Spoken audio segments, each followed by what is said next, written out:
আসুন 1 মিনিটের জন্য আপনার মনটা ভালো করে দেই।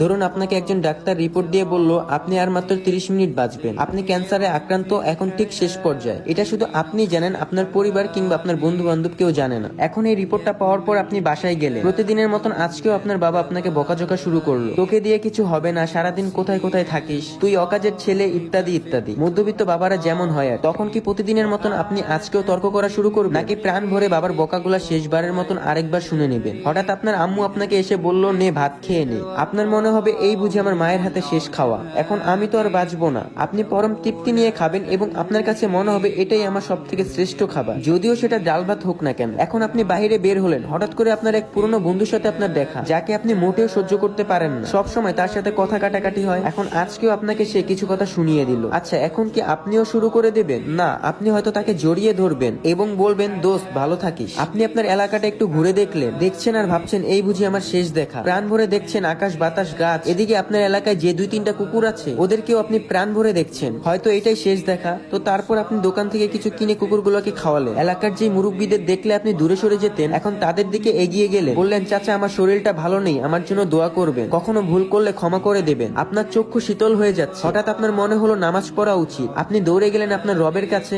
আজ আর কোনো দুনিয়াবি চাওয়া না, শুধুমাত্র ক্ষমা ভিক্ষা চাইলেন। আপনি যা দেখছেন তাই ভালো লাগছে, সবকিছুই অসাধারণ। শিশির কত সুন্দর, দুপুর সুন্দর, বিকেল সুন্দর, রাত সুন্দর, বাতাস সুন্দর, জগৎ সুন্দর, মানুষগুলোও সুন্দর, কুকুরগুলোও সুন্দর, সব সুন্দর, কিন্তু আমি থাকবো না। দেখেছেন সবকিছু আপনার ভালো লাগছিল এতক্ষণ, এর কারণ আপনার মধ্যে এতক্ষণ কোনো ইগো ছিল না। আর ইগো না থাকা মানুষ পৃথিবীর সব থেকে সুখী মানুষ। আর আমরা মানুষ কখনো মৃত্যুর কথা ভাবতেও চাই না। সো গাইস, আসসালামু আলাইকুম। আজকের গল্পটা এটুকুই ছিল। আশা করি আজকের গল্পটা আপনাদের কাছে ভালো লেগেছে। যদি আজকের এই গল্পটা থেকে কিছু একটা শিখতে পারেন তাহলে অবশ্যই ভিডিওটাতে একটা লাইক করে দিবেন এবং কি চ্যানেলটাতে নতুন হয়ে থাকলে চ্যানেলটা সাবস্ক্রাইব করে দিন। তো দেখা হচ্ছে নেক্সট কোনো একটা গল্প নিয়ে। আল্লাহ হাফেজ।